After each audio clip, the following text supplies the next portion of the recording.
March 2026, look at me lighting. This episode, I'm very excited to have some first-timers here with us today, including Mont-Megantic's Remi Boucher. We have photographer Jeremy Evans and the Sierra Club's Dashiell Leeds. Well, you heard last month that Maine has a new ordinance, but it didn't take long for that message to become a bit convoluted. Wait until you see what our panel has to say on this one. And we have some health news. Oh, and there's also a new sphere coming, maybe to your neighborhood. Who knows? Be sure to stay with us for this episode of Light Pollution News.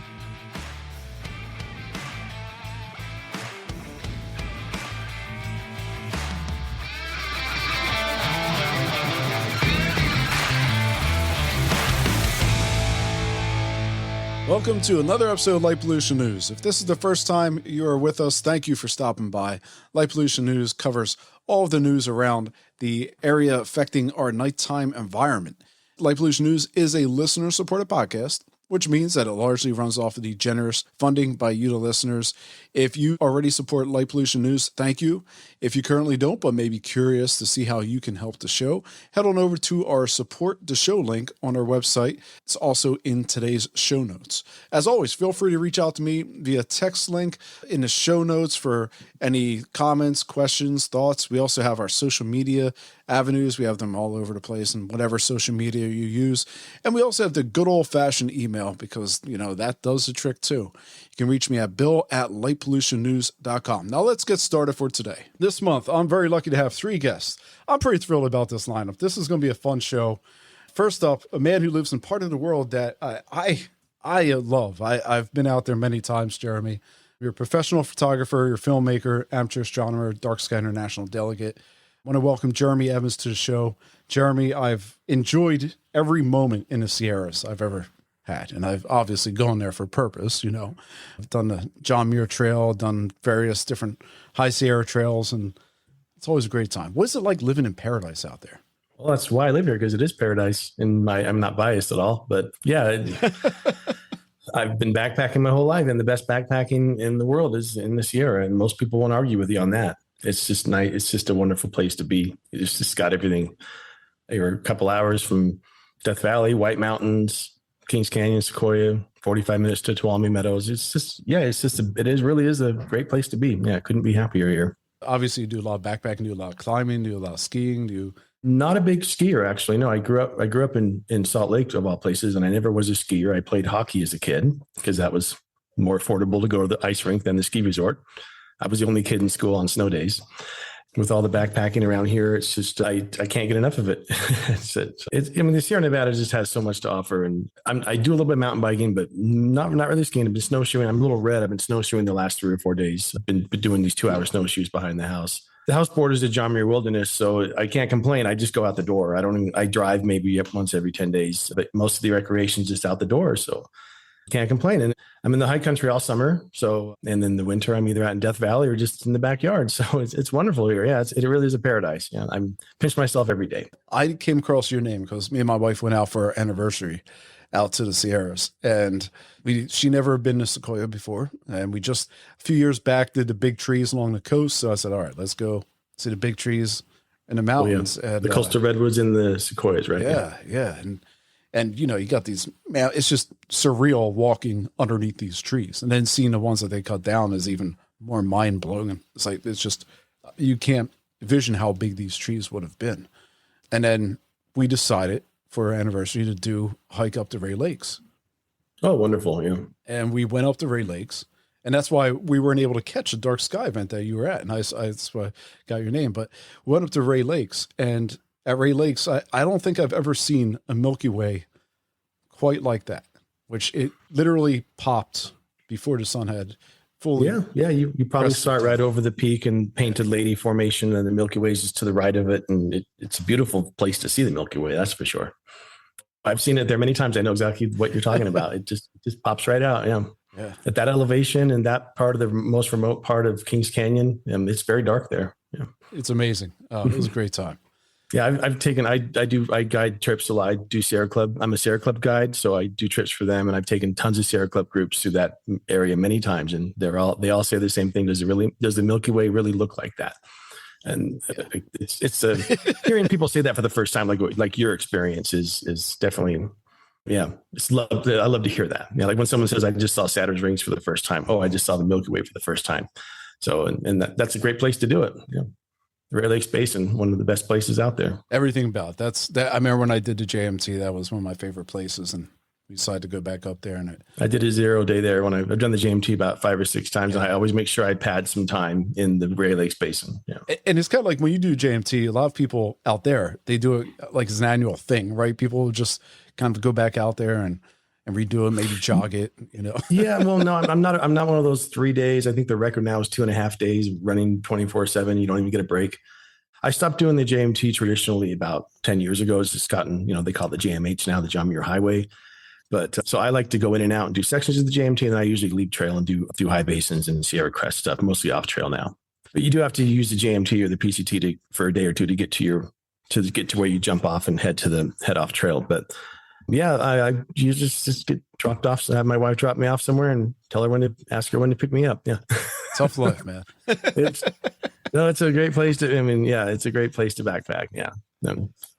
Next time you're out here, definitely let me know and I'll definitely take on a backpack. So I got about 6 or 7 coming up this year. I've been planning, looking at maps, getting the permits lined up and just getting the trips ready. Yeah.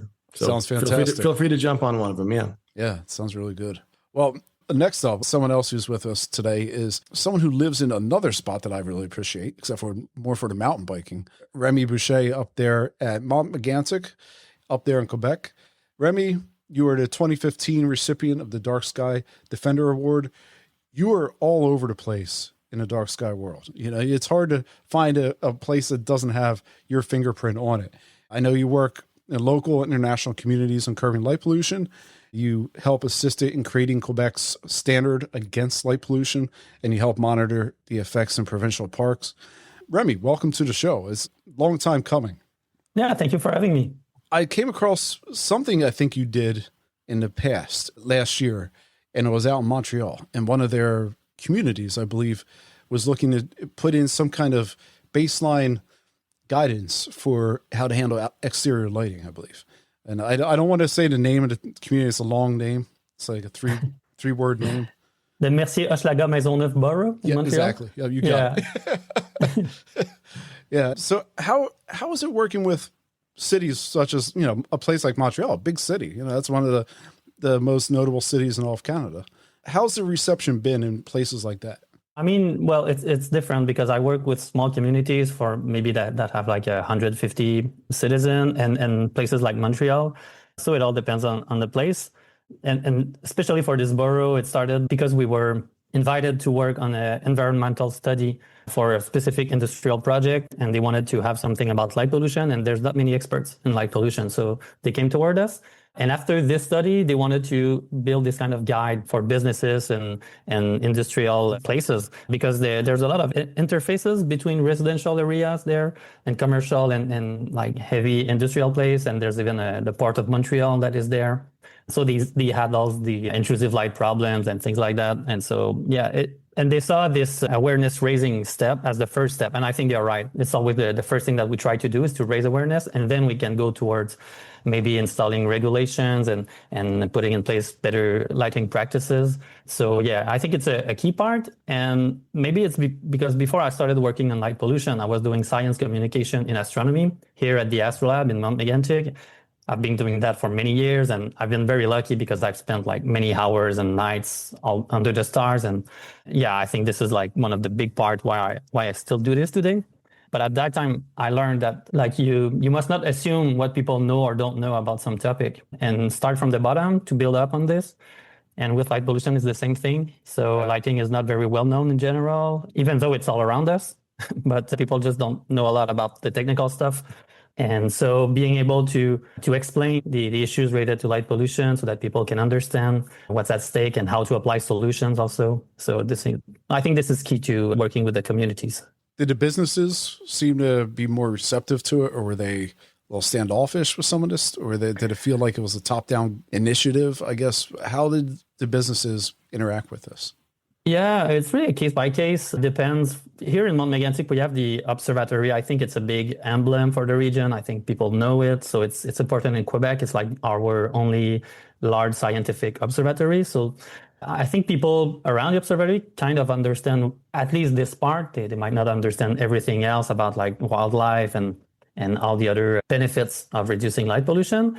In Montreal, it's different because you don't have this kind of things like the sky is already lost for peoples around there.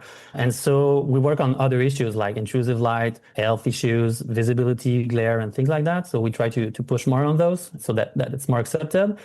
And for businesses, it depends, but it's often about being like good neighbors. So it depends on what is asked. And when they realize that they can still use lighting around and like to do what the stuff that they need to do, it's just that to avoid spilling the light outside of the terrain and things like that. But yeah, I think to raise awareness, to sensitize those businesses, I think it was a good avenue for the borough there in Montreal. And fun thing is that the population was starting to ask the administration of this borough in Montreal for proper lighting of their own city buildings because people were like, hey, what, you're not okay for this one. And so they saw that, oh, okay, people do care and we have to give the example. So it's a good feedback loop. Good.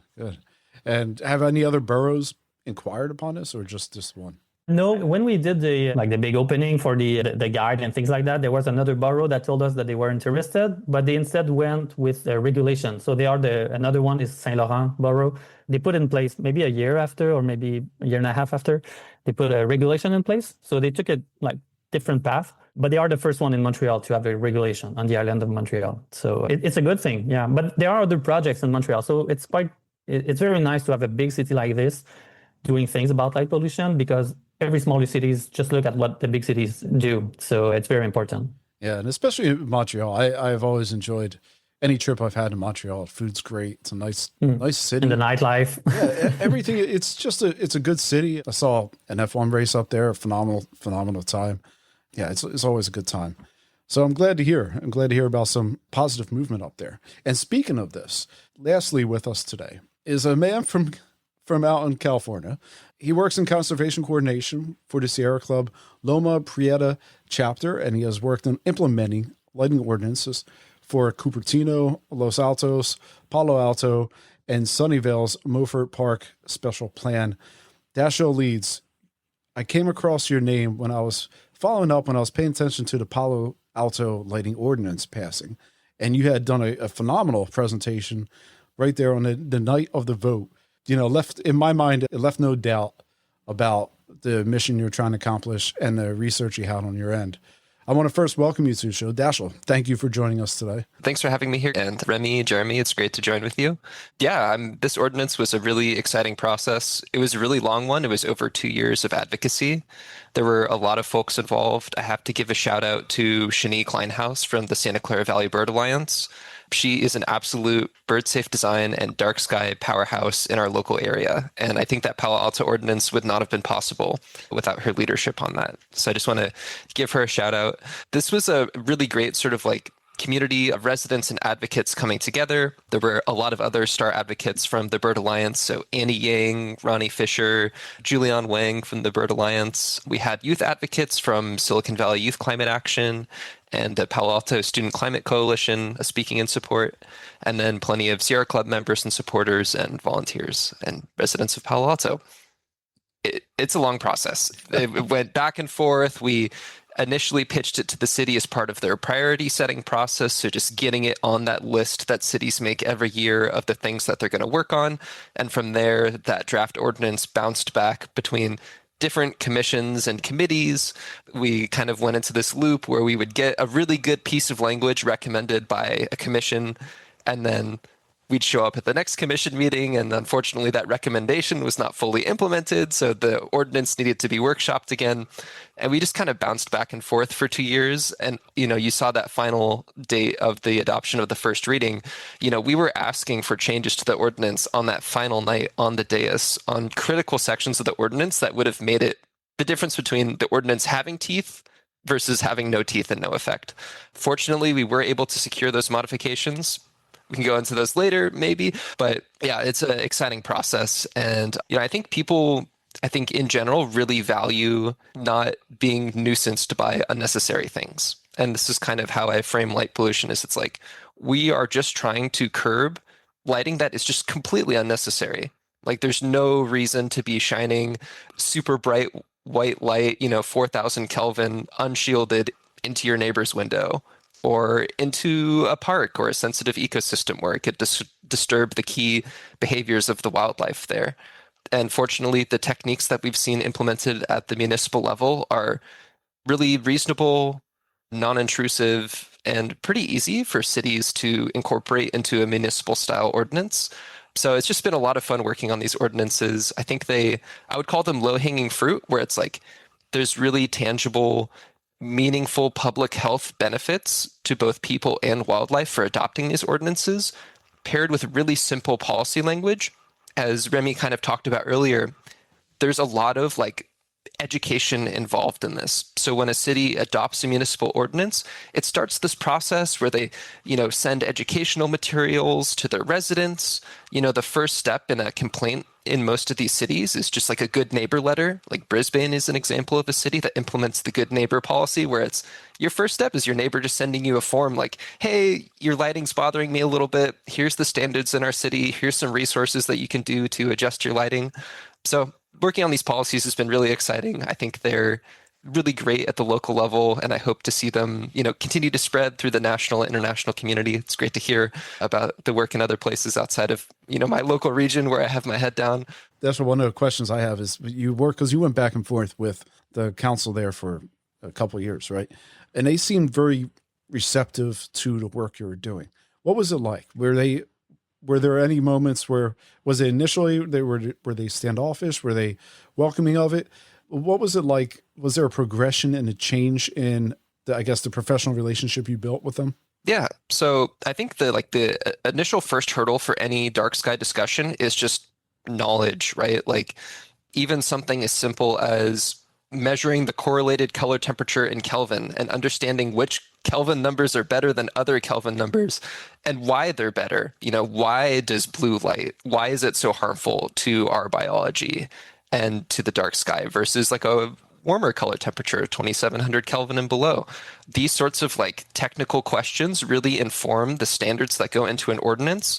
And so the real sort of first step with the public, with the city council, with the other advocates was just going over the science, because fortunately there's a plethora of research out there. For folks interested, the International Dark Sky Association has their annual State of the Science report. It's an awesome document. It's a compilation of 400 plus scientific studies explained in layman's terms, but linking to the individual study if you really want to dive into it. So we just pulled research out of that and started that information process. So I think going from information, what is the problem? What are the solutions? And then moving to, okay, well, what are some draft standards that would work? And what does the community think of those standards is kind of the process we went back and forth on for 2 years. Dashiell, when you guys are working out there's a little bit of pushback that came up. And some of that pushback came up in publications, I guess, out there. And I noticed also in one of the meetings, you guys had some pushback from presentation. Let me go through this and we'll get into a little bit of that, because I think this lines up directly with what you saw out there. Some pushback to the Maine law, but this comes from a guy out in Colorado. And for your knowledge, I'm going to take it directly from his bio on Amazon, where he actually retails a book. The individual claims to be one of the most recognized and respected national leaders in natural resources policies. He claims to be a founder and a president of a nationwide ad hoc coalition of consultants and expertise in natural resources. He spent some time in Denver and Washington politically and lost a 2004 3rd District House seat in Colorado. And he also wrote an opinion column in the Daily Sentinel, which is where I picked this up. He criticizes Maine's new law, HB 1295. I guess he calls it the nation's strictest anti-lighting regulation. Okay.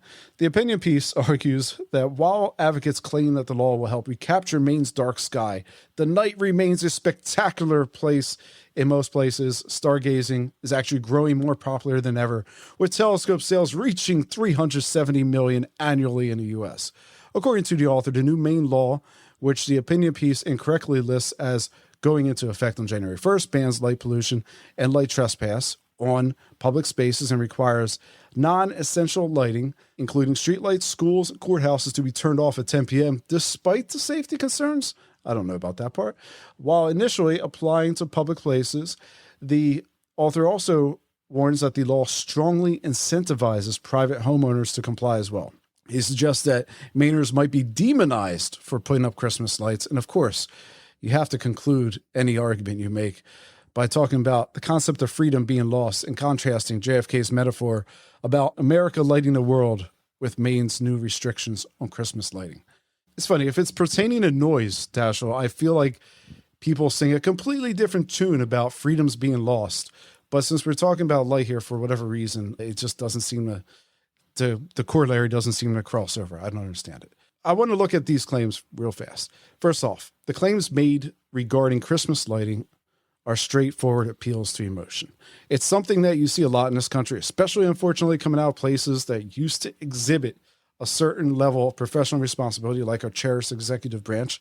I like to say that rage and hate are like a surefire way to short circuit brain reasoning, and that's what is being driven here. The Maine law does not affect private citizens and their Christmas lighting displays. The mention of Christmas lighting comes in twofold in the Maine law. First, with regards to public seasonal displays, the lighting cannot extend light trespass to natural areas and must be turned off or dimmed after 10 p.m. And then second, the Maine representative Boucher suggested that the law may provide guidance to private homeowners interested in limiting their own light, indicating that any participation is wholly voluntary.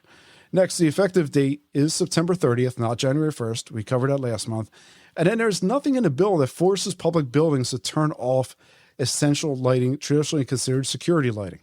In fact, non-essential lighting must be dimmed, but not necessarily extinguished after 10 p.m. As we covered last month, there are many exceptions that will fall outside of the dimming rule. Security concerns are an explicit exception discussed in the actual bill. And lastly, we have this one, which quite frankly is a strange claim, but I guess he's using it to bolster his astounding claim that you can see a spectacular night sky in most of the world.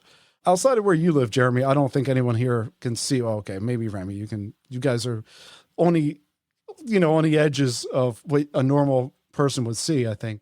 If you count the oceans, Antarctica, then yeah, probably most of the world has a spectacular view of the night sky. But that's 80%, yeah. Yeah, exactly. For us land-based mammals, yeah.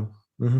Right, Jeremy? For us land-based mammals, it's not going to work that way. Like when I look out the window, I don't see anything more than 100 stars. That's not a spectacular night sky. You go downtown, you see a lot less. And then you see less on the ocean anyway. You can't see anything on the ocean. So well, it depends on how bright your boat is, right? That's true. Yeah. Yeah. but yeah, it's like that. I could go on about that for a while. Yeah, that was an interesting claim. Yeah. Well, you also had a claim regarding telescopes. I couldn't find this anywhere. Yeah, that was silly too. Yeah. Yeah, I found lower tier market reports that seem to contradict the claim. Telescope sales are at $300 million annually in the U.S. Some of them are estimating the global market is at $284 million, which is $100 million below the figure that's quoted just for the U.S. He also states that there's 1.8 million telescopes sold in 2023. Similar sources indicate that Celestron alone globally sold 280,000 telescopes in 2023. If Celestron is the largest manufacturer of consumer telescopes. And the parent company makes Skywatcher and some of the other brands too. So maybe that number, maybe the Celestron parent company might cover all that. But yeah, that number seems a little off too. But the U.S. might have only imported 68,000 telescopes. Again, these are lower tier market estimates. I don't pay the big bucks to get some of the the big market estimates, but I feel like maybe that's a little exaggerated. I'm not sure where those numbers came from. Of course, there was no citation, so you couldn't follow any of it. In actuality, Dashiell, we saw this with you guys out in Palo Alto. There's a reporter out there who suggested that, dark sky places are essentially revenue drivers and charity funds for Dark Sky International, and that there was no need to turn off the lights in Palo Alto. And I remember there was also this guy who stood up at the vote who asked where all the data was. And I think he was a lawyer for a community. And I was astounded because if you're ever going to argue where the data is, the ecology bucket is probably not the one. The crime one, you can argue that all the time because there's really next to no data on the crime stuff. But we can talk about ecology till the cows come home.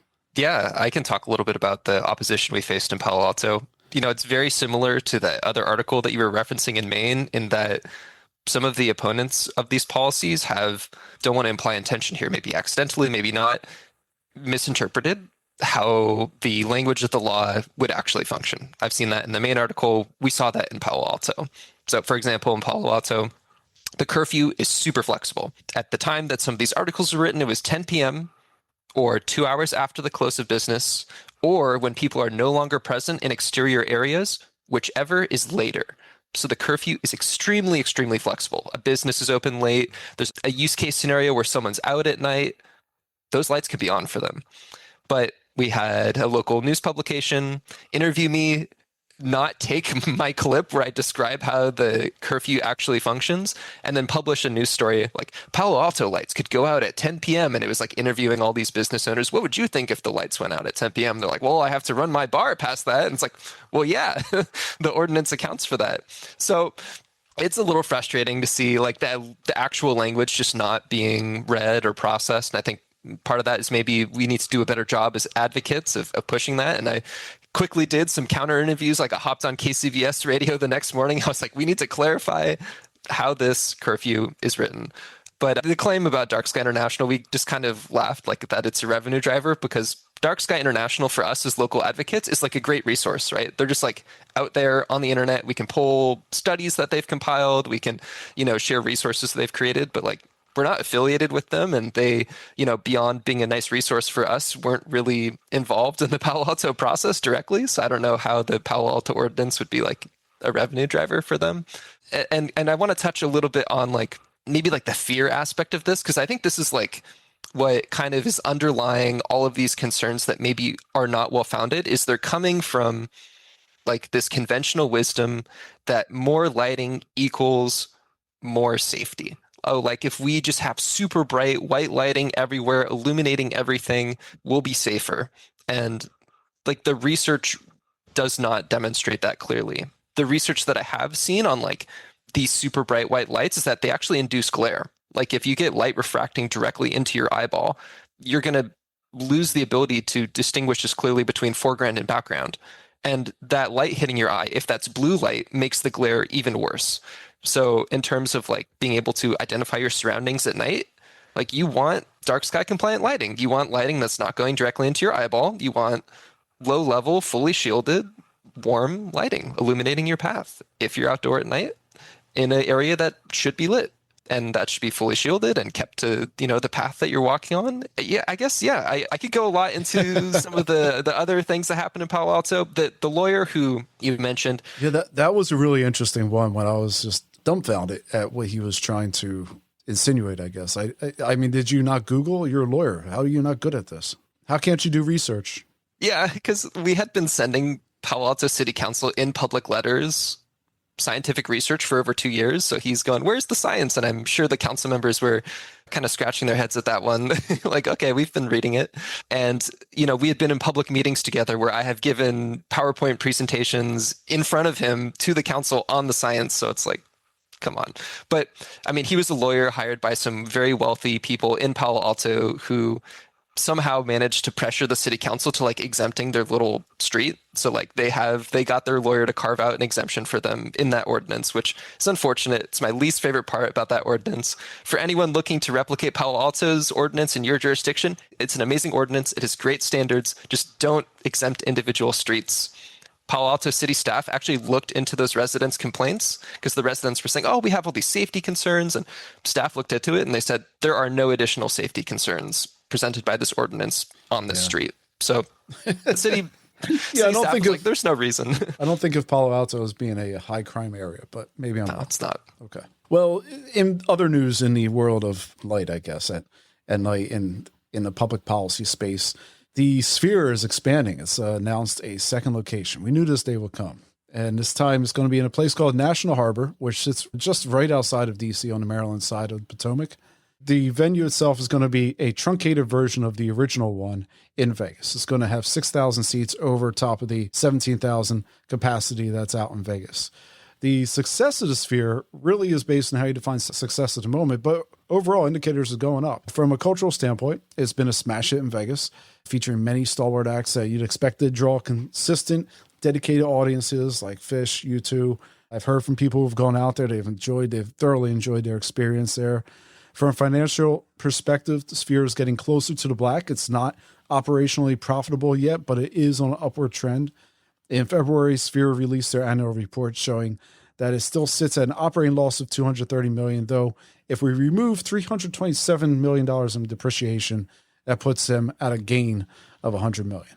So it's probably fair to say that Sphere has financially righted the ship, and this new one, I would expect to see is being another successful entertainment venue, this time on the East Coast. We've talked about the Sphere, and I see a lot of commercial buildings. Remi, maybe this is an area you can speak to. I see a lot of commercial buildings as they go up. They add a lot of facade lighting, and it used to be, you may have some uplighting in the front as you walk up to it. But now, for instance, up in New York with the new JP Morgan building, which looks like, the whole thing is digital display at the top. You have a lot of buildings that look like they have LED strips, very bright LED strips that run straight up the side of it. Are we just to expect that, commercial operations are just going to be like this? Is that where we're going to be for the rest of time, I guess?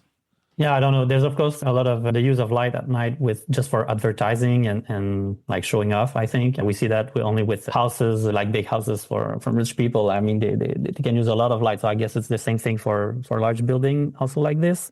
Specifically for the Sphere, I'd be curious to know what really makes this relative success for a venue like the Sphere. Like, is it the shows that take place inside with the immersive screens, the lights and the sound, which people are paying for? Or is it like a giant smiley face emoji or another gimmick like that they project outside? Like, for me, a better Sphere would be a Sphere without the outside screen and just like the inside. That would be like a win-win situation for There's no reason to light the outside.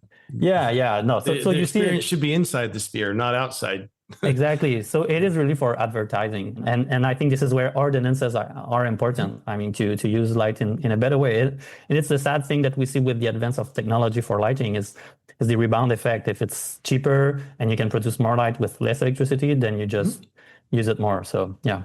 When you mentioned the LED strip lightings on the buildings and the new JP Morgan building, and I've driven by the Sphere multiple times. I prefer to take the Death Valley route now so I can avoid Vegas altogether, which is a much better drive. And you'll have less traffic and it's much more enjoyable. But it's just, I see it as this look at me lighting. Like, they're trying to sell tickets. I understand they need that revenue, but the experience should be inside like a planetarium. Why do they have to be so bright on the outside where you drive by at night on the 15 freeway through Vegas and it blinds you? And like Remi mentioned with, the wealthier homes, the more, you're in a wealthier neighborhood, the more lighting. And this even goes down to campgrounds now, and Remi mentioned affordable, the technology, the lighting's so much cheaper and attainable and fun for people. When I was out in Death Valley before the festival, I'm at Eureka Dunes and I'm dispersed camping further away from the dunes. And there's this campsite further away and they have LED strip lights all over the place because it's cheap, it's easy, and it's aesthetically pleasing. And it's all about the aesthetics. And that's what's created the commercial light pollution problem, in my opinion, is it's look at me aesthetic, make things look pretty at night. And when I was camping with my friend, I'm like, oh, there's, the Christmas lights over there. That's how we, I don't understand why people in the backcountry have to string lights up or in campgrounds, but it's cheap and easy, affordable, fun, aesthetically pleasing, like the JP Morgan building. It's aesthetically pleasing, but if everybody did it, wouldn't have anything left. It's one of those things where you go into backcountry, like that's one of the reasons I go into backcountry is to enjoy a real night. I don't get a real night at home. I get to enjoy a real night. And then everyone walks around with the really bright headlamps when you don't need to use the white light. Use your red light. Why bring those city lights with you? I never understood that. But yeah, when I see these new constructions and landscape lighting, when I give my light pollution talks and my keynotes in various parks at festivals and stuff, I show examples all the time of residential lighting. There's a good way to do it and a bad way to do it, and that can carry over to commercial and entertainment venues as well. And but bright lights sell tickets. I think it touched on a fundamental problem with light pollution. And because us folks, I mean, we know the problems, we know the impacts, negative impacts of light pollution, either it's for sky glow or the wildlife or whatever. But light itself doesn't look that much like pollution to people. Like you really have to be educated to understand like the adverse effect of light at night. So this is why I don't want to sound like a broken record, but this is why the education is so important, like just so that people know those issues and then they can see light in another way. Because for the owners of those buildings, I mean, they're just like trying to advertising, as you said. I wrote it, but the look at me lighting. So yeah. So it's not often we see, and it can be just for someone lighting his backyard, but people don't know that they are doing something bad in a way. They just want to see their own backyard, and so yeah, education is like the main important thing I think that we need to build on. That's the hardest part with getting, even like with Dashiell and dealing with the community in Palo Alto. Just people aren't aware of it. People just aren't aware of it. People driving by the sphere would never go, oh, that's going to affect the bird migration, or that's going to affect. I mean, you can't see anything in Vegas anyway, and you can see Vegas sky glow in Death Valley in the southern part. I mean, it's people don't realize that until they've seen the other side, the other half of the coin. Yeah. And yeah, because you're right. People they're just thinking about their business and their revenue and you know, I don't know, think twice before you add another light fixture. I mean, my programs are so simple and basic about that. I just show the examples of good and bad lighting, but yeah, and people walk away and go, oh, I had no idea that my light would even do that, or I had no idea that my light affected this wildlife or this moth or these bats. So yeah, I mean, yeah, just like Dashiell and both of you said, the hardest thing is just breaking through that education, just getting people to realize it's an actual problem. Yeah. And it costs more to do nothing than to resolve it. The advertising piece, I think, is the hardest one you could dislodge. The Sphere is not going to give up its advertising. That's how they make probably at least 1/3 of their revenue. You print money with advertising. It's a 3D billboard pretty much, right? That's what it is. It's a billboard. Yeah. Right. Exactly. Yep. I can relate a story here of Comcast, who owns the Flyers. They own the venue. And at the venue itself, they put no less than probably 2 or 3 LED billboards on the venue, and then maybe 3 or 4 more on the highway and parking lot area around. Why? Because it's free money, right? They're just printing out cash. The more LED billboards they put up, they get cash. And I think it's going to be very hard to make any kind of effort from an educational standpoint to dislodge something like that. We've seen electronic billboards come to my region in the Bay Area. City of San Jose, for example, just signed a deal with an electronic billboard company to put up some new installations. One of their proposed sites would actually have a billboard angled towards the Guadalupe River, which is one of our last remaining highly impacted riparian corridors in the area.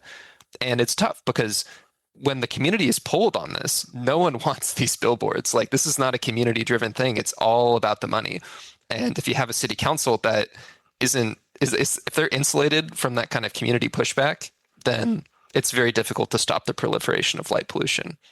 What does give me hope is that when you reach out and you give people the information, a lot of people just kind of, it clicks for them and they're like, oh, okay, well, I didn't realize that this was an issue, but you show them the science and you're like, wow, okay, like exposure to artificial light at night, like can increase the risk of breast and prostate cancer in people.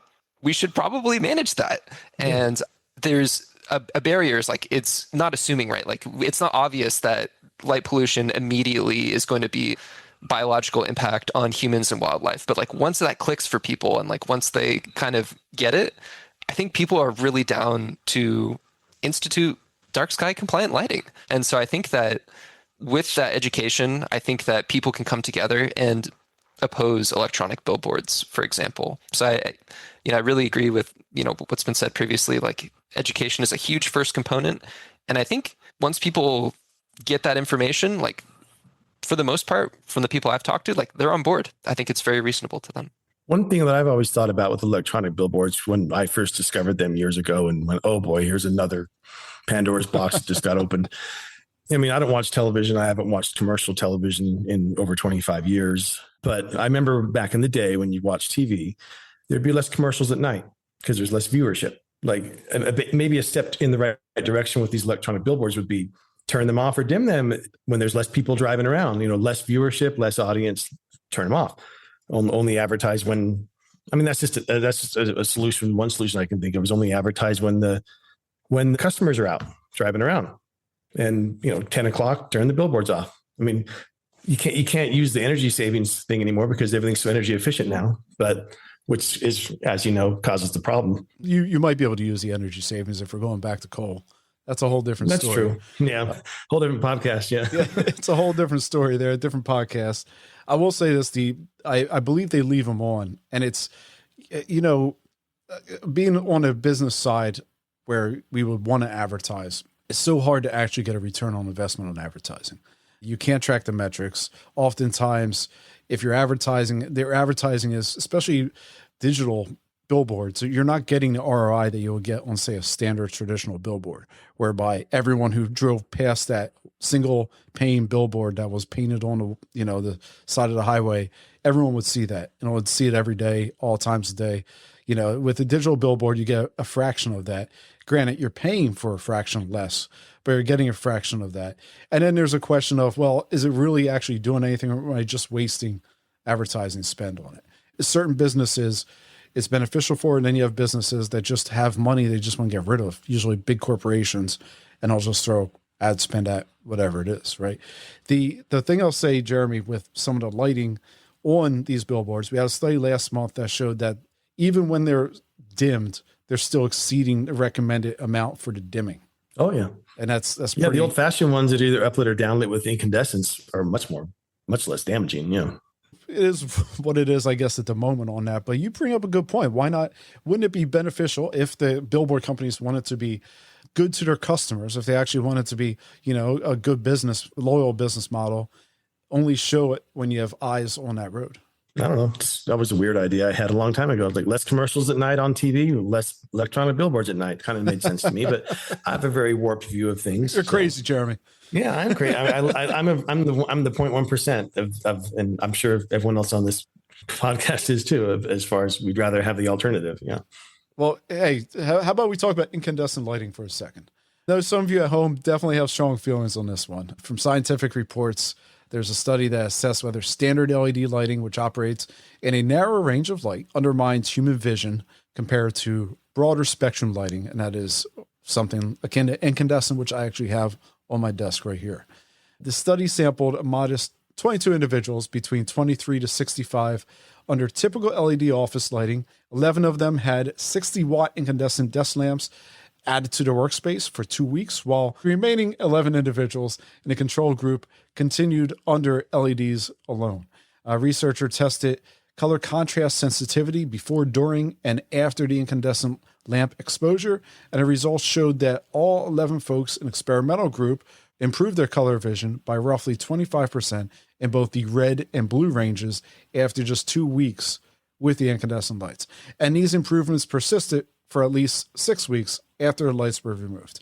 I'll say I have an incandescent light on my table only because it's an old light, and I just simply, it still works. So the bulb works, everything works. I just have I don't have a dog in this race. And the quality of light's better. Yeah, Jeremy, as someone that's done lighting, my whole career has been Cameron lighting, and incandescent light looks better. I mean, LED's getting better, but incandescent, nothing beats that filament. That Edison bulb, that filament, it's a much prettier light, pleasing to the eye, pleasing to the skin, pleasing to whatever you're working on. But it's better, and it doesn't damage your eyes like that study said. Well, Jeremy, I had a guest on a while back saying that he preferred the LEDs for doing photo shoots and video because now they don't get as hot and they're easier to carry around. You don't need to use strobes anymore. Yeah, you can use continuous lighting versus strobe lighting or flash bulbs. But it's easier to set a lighting scene with LED because you're what you see is what you get versus doing the test fires on the flashes or with an incandescent bulb. But in most of my career has been documentaries, and a lot of times to make a background look prettier, we would switch out LED bulbs and put in incandescents when you're lighting the background. Oh wow. Yeah, because they dim better. They're just the quality of light's better, and just you can pick a more your color natural temperature. Light. Yeah. I mean, I love incandescent bulbs. If LED was never invented, speaking of Pandora's box, if LEDs never got out of that box, we wouldn't be having a light pollution issue right now because incandescent lighting was so warm and beautiful at night. And since it was more expensive to run and more expensive to maintain, and you had to replace all the light bulbs, people didn't flood cities with them. They were spread out more. And now with LED, it's like, oh, we can put 20 LEDs in place of one incandescent. So, and I mean, that's the rule for apartment complexes, right?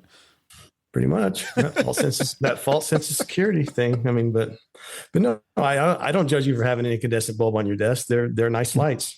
I like it. It does a great job. I'm not really picky with my lights. It does a good job. I also have a red LED over here on the wall. So at night, I have some red LEDs strategically placed throughout the house. So that way, if I get up, do something, I don't have to turn on light. I can see, and it gives me enough, the red keeps my dark vision, and I can still see everything I'm doing. So it's when I read that part that when you mentioned your LED lighting, your red LEDs, I was like, wow, someone that does the same thing. I do the same thing. But I walk around with a red headlamp at night. Yeah, not to mess up my night vision. So I love that you do that. That's amazing. If you get up in the middle of the night, you want to go back to bed, having a light on that's bright is just going to kill you. Yeah. Why introduce serotonin when you don't have to? Yeah. Now we're talking. Yeah. I love that you do that. That's awesome. Yeah. Yeah. I don't have any neighbors very nearby, but the ones far away, they see this red light in my house at night and they probably think I'm being robbed. I'm like, no, it's just me not messing up my night vision. You have to stop bragging about living in paradise out there, right, man? No, I'm just saying, I agree with your LED lighting, your red LEDs. That's awesome. I should do that. Yeah. And they're cheap. You can get them on Amazon. They're real cheap. Yeah, maybe I'll do that. Then I have to fumble for my headlamp in the middle of the night. I just plug them in the wall and it comes on automatically and it's fine. But I think it's really interesting about this research is because like we know how color rendering can help our vision when looking at under different type of lighting, but I never thought how being exposed to different spectra could maybe change your vision on longer terms. So I think this is remarkable if proven through by maybe a better sample. But yeah, we'll see where the research goes. Maybe it is. Maybe they're onto something. I also have this one out of Environmental Sciences Europe to ask if there's association between anxiety disorders and bright nighttime environments. And before I get into this one, I'm just curious. What do you guys think? I'll go one by one. Do you guys think there is an association between anxiety disorders and bright night times? Yeah, I wouldn't be surprised.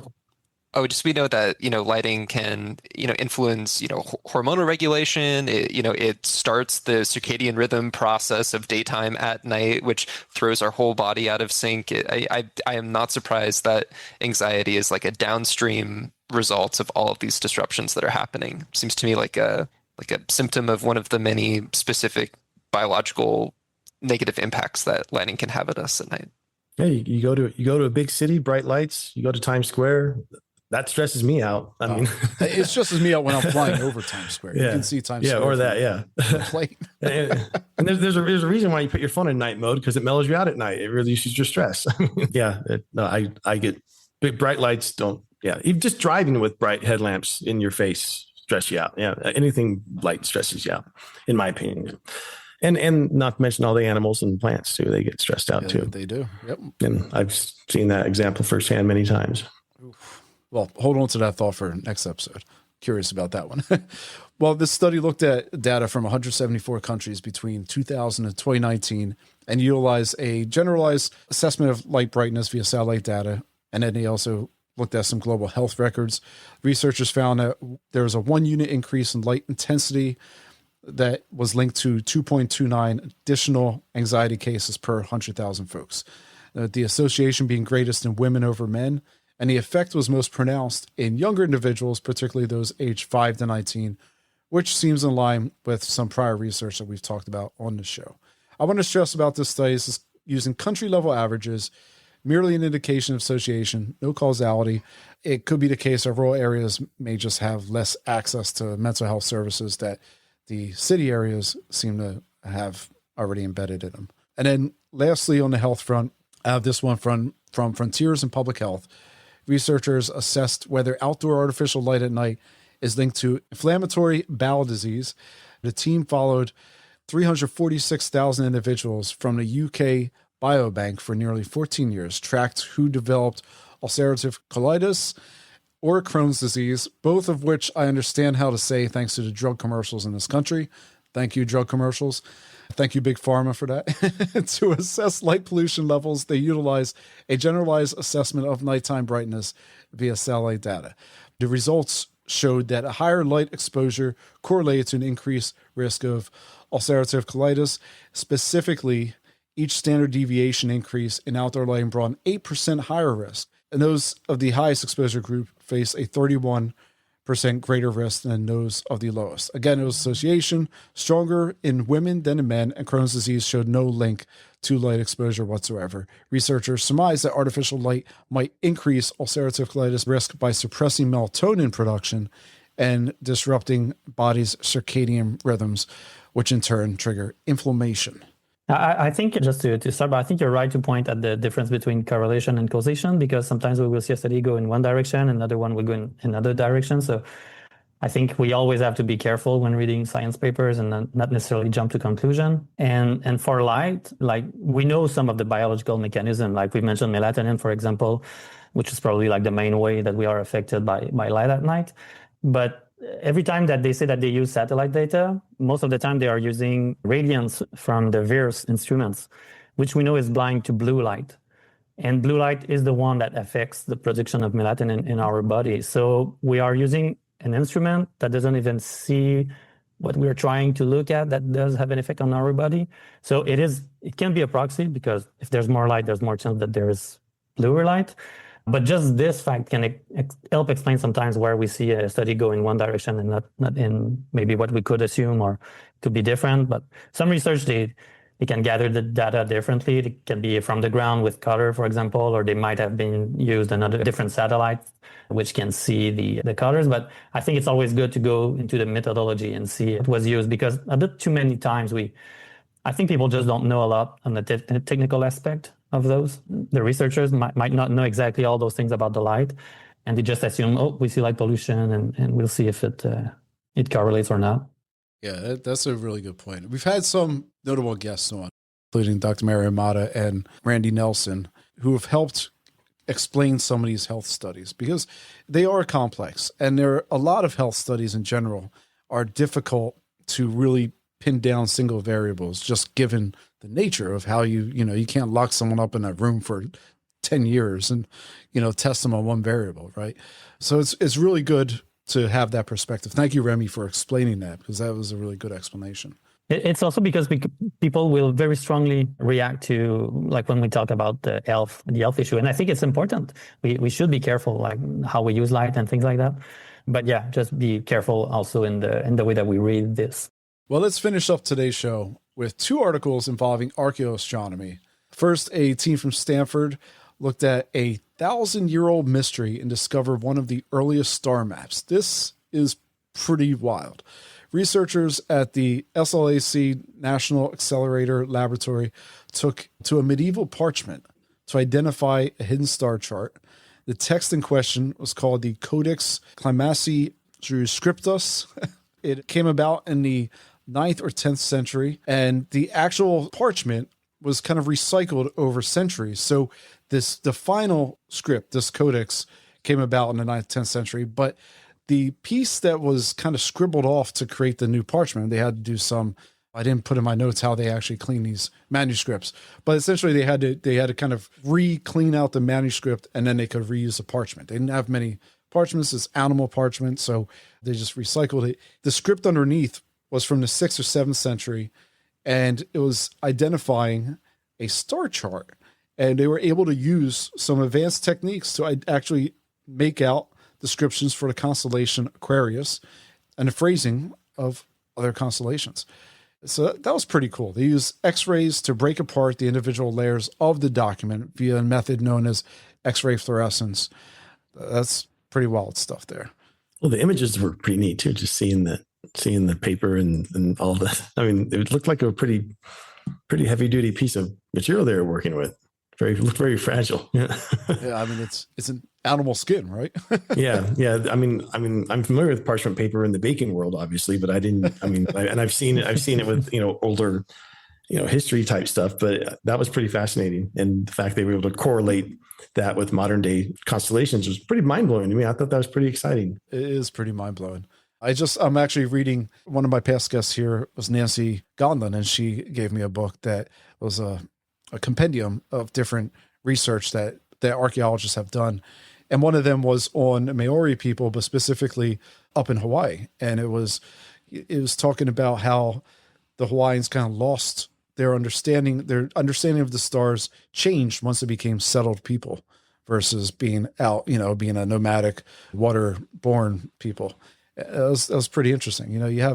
There's so much. I guess people never understand like the true history. I always say looking up in the night sky is kind of like the greatest anthropological museum that's free to everyone, regardless of who you are, your background. It's the one common language that hundreds and thousands of years can all, relate to. It hasn't changed. I mean, other than some supernovas that were visible, before we were alive, the sky hasn't changed much. Yes. Yeah, it's fascinating stuff. It really hasn't. Maybe 2,000 years has changed a little bit. And obviously 4,000 years probably changed a lot since then, but it still looks pretty much the same. Which we'll get to with the satellites. Yeah. Well, oh boy. Yeah. Well, how about this? You guys, I don't know if you at home might be thriving for some darkness. Would you want to do a trip and experience actual true darkness? It's something akin to vacationing in solitary confinement in, like, say, a medieval dungeon. That's a really nice medieval dungeon, by the way. You can go to the Sky Cave Dark Retreats out in Oregon, which will allow you to rent out a room, which includes a bed, bathroom, temperature control, and then you have no way to see or hear the outside world, and you're stuck in essentially seclusion and darkness for however many days you decide to pay for. Do you ever want to be in solitary confinement? Here's a chance.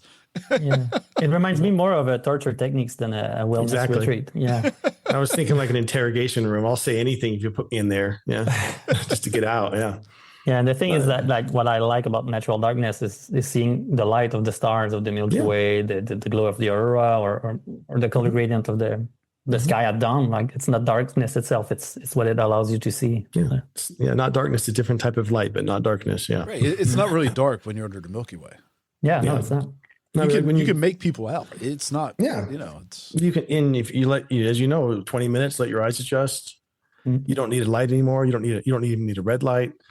Just a new moon in the summertime under a bright Milky Way, you can almost see the detail in the ground on the floor in front of you. And so being in that whatever you call it, the cave or the, I mean, to me, it's like going caving where you can't even see your hand in front of your face. If you've ever been in on a cave tour and they turn the lights off to really show you how dark a cave is, and you can't even see your hand in front of your face. That's what this place is. And it's terrifying. Yeah, I'm sure it'll do well for the people that want to post about it and TikTok about it. And if social media is so they can say they did it. Yeah. How do you TikTok about this? Yeah. Would you just show a black screen? Yeah. Selfie light. Who knows? Yeah. You're probably not allowed to have any light at all. You probably can't bring it. You probably can't bring your phone in to do a TikTok about it anyway. You just have to bang on the door to get out. I don't know. I don't know how that works. That's just stresses me out thinking about that.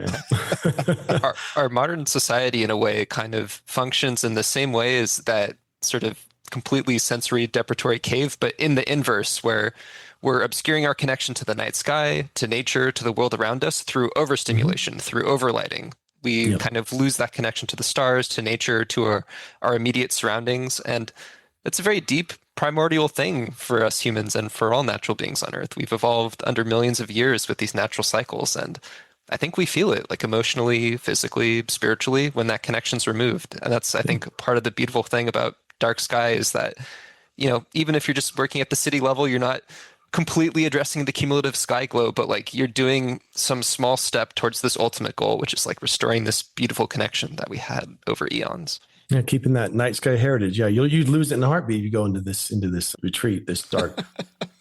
I think you should follow this, and I'd love to. There's going to be some mental breakdowns from people that decide to do this. I'd like to see the aftermath of some of this, because I don't think this would end well. Yeah, it sounds like a bad reality show. Yeah, it sounds terrible. Well, before we go today, I want to give this great slate of guests a chance to plug themselves. Jeremy, where can people learn more about your photography? If they're interested in connecting with you, how can they go on one of these hikes? Where do people learn more about you? I have a website, but people don't go to websites much anymore. I'm not super active I tapered back my social media about a year and a half ago, and I couldn't be happier. I was only on Instagram. I've maybe done 3 posts in the last 18 months, but I'm not very active there. But my website has a upcoming events page, the dark sky festivals I speak at, Sequoia, Kings Canyon, Death Valley. I do history and conservation talks for the Sierra Club and a light pollution talk for the Sierra Club in Yosemite Valley.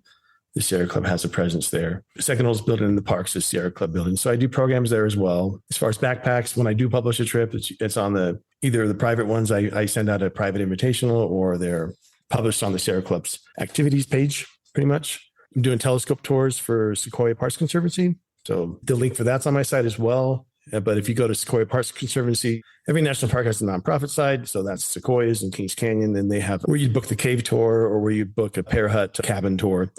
You can book telescope astronomy tour with me through pretty much every new moon next year, other than trying this time around the backpacks. But yeah, a lot going on. I try to keep my website pretty active, pretty up to date. And then I post pictures, still, but not on social media much. Yeah. Remi, how can people learn more about what you're doing, where you're up to, whatever is going on up there in Quebec?